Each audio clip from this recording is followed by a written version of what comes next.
I appreciate your kind words, and particularly on my military service. I feel obligated when I'm praised, which is not that often publicly, right, for my military service, but I have to say something about military families. So I was in the Marine Corps for 6 years, and when we entered, my wife and I, Allie, is a great woman. We were just married, maybe just under a year, I think, and we had no kids. And then 6 years later, we had 3 kids and a couple deployments. I deployed a couple times from there, and the sacrifices she made are in ways greater than those that the actual service members make. And really wholeheartedly, she was the backbone of my service, and military families are the backbone of our defense and our fighting force. And so I think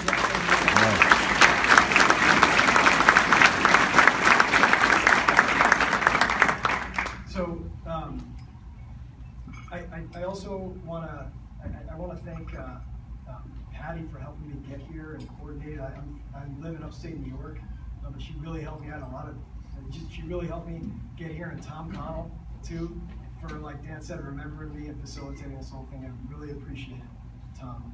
And I need to thank my family, my parents, Carol and Richard here, my brother John. I don't even know where to start, but I want to say thanks for teaching me what family is and what it means, and also what hard work is and taking pride in that work. Those are just 2 great things I've taken from you. I don't really know how to articulate or describe that, but I've taken those things from you, and I really appreciate it. And John, same thing, man. I don't know where to start. And Nathan, my nephew, John's son here. Nate, I'm so proud of you, and you're videotaping me right now, so don't hold this against me later. No, I'm so proud of you. It's so fun to watch you. I don't see you as much as I'd like, but it's great to watch you grow up into this young man. I can see that you're forming into, and it's just so much fun. And thanks for coming all the way from South Carolina to be here, Nate. Appreciate it. I gotta say something about. So this is a great surprise to see Bart Larson here, my coach. Thanks for the opportunity to play for you.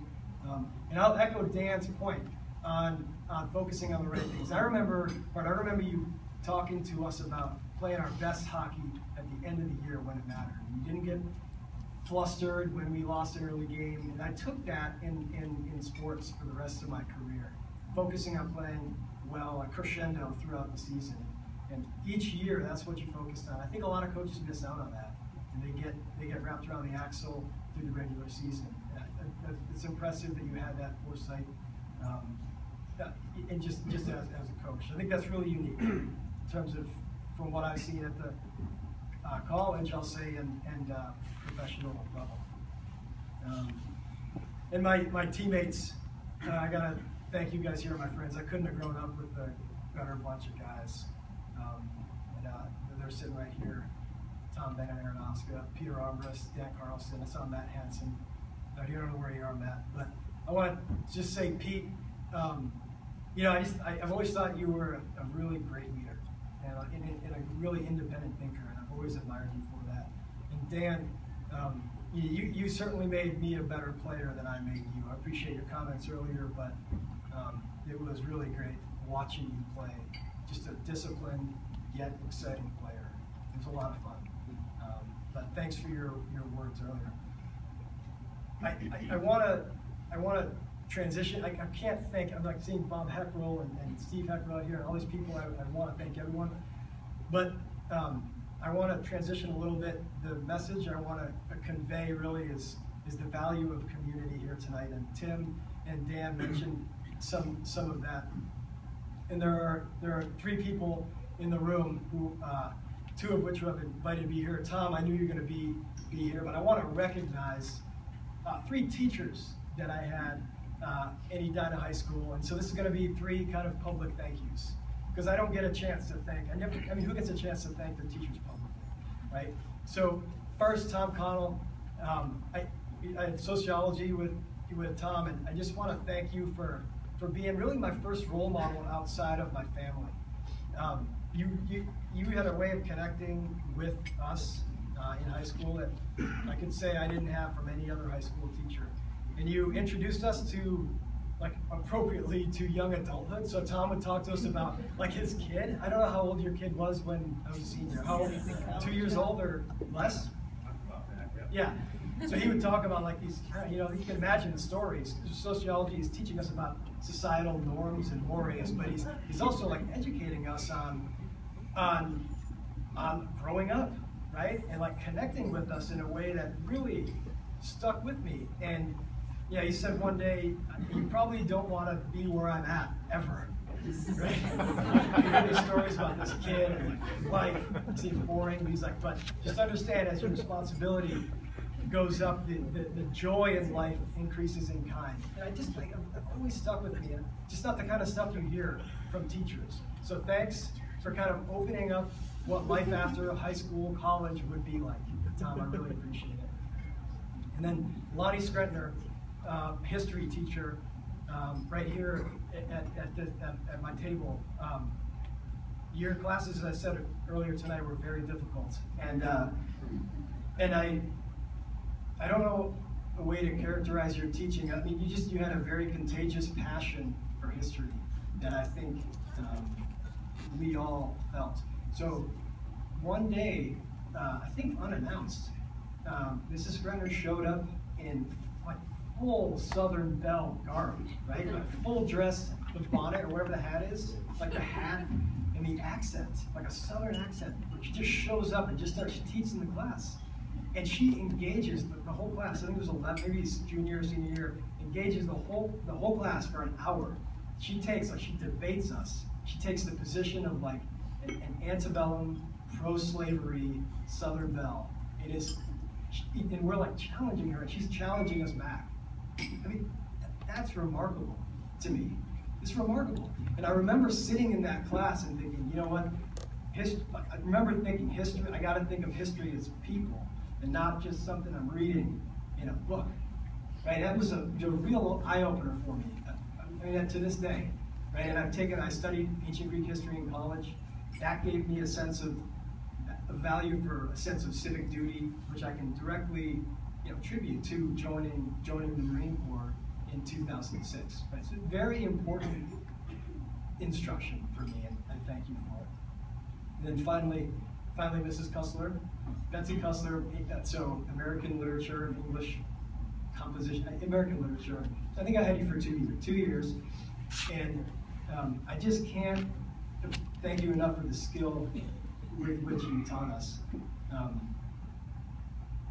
You were the first person to introduce me to critical thinking. So in terms of here's a poem, here's a short story, here's a novel. What is that author trying to say to you? And what's his angle, his or her angle, and what's the context in which they're saying that?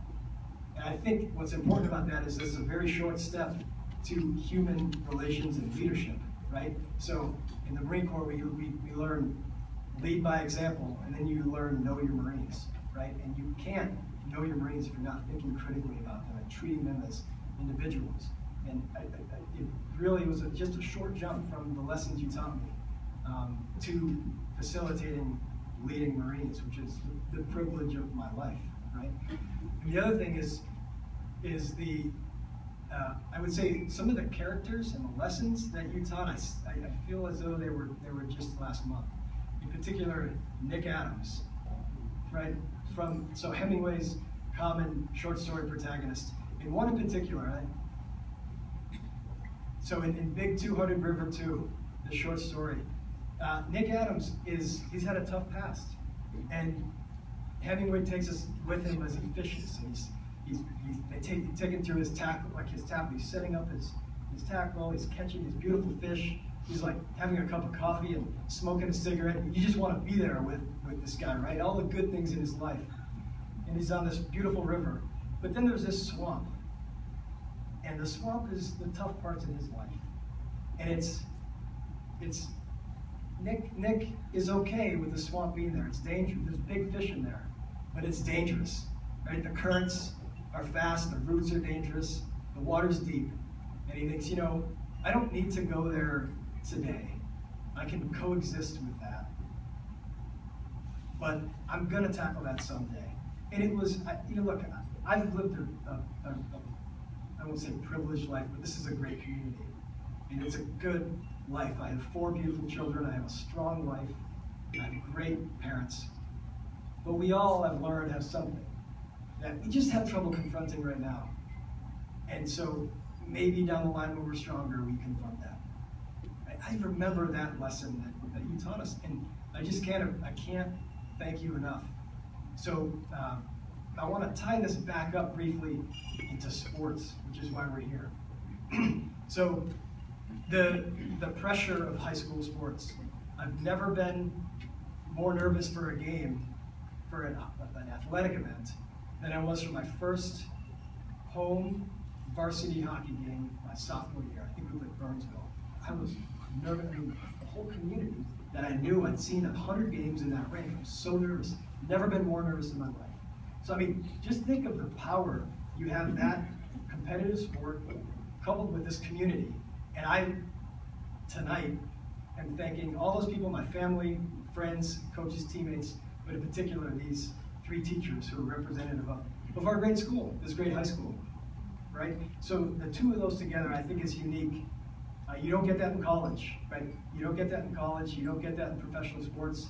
You're not quite there in competition in youth, right, to get that. It's high school sports where you get that. That's the only place.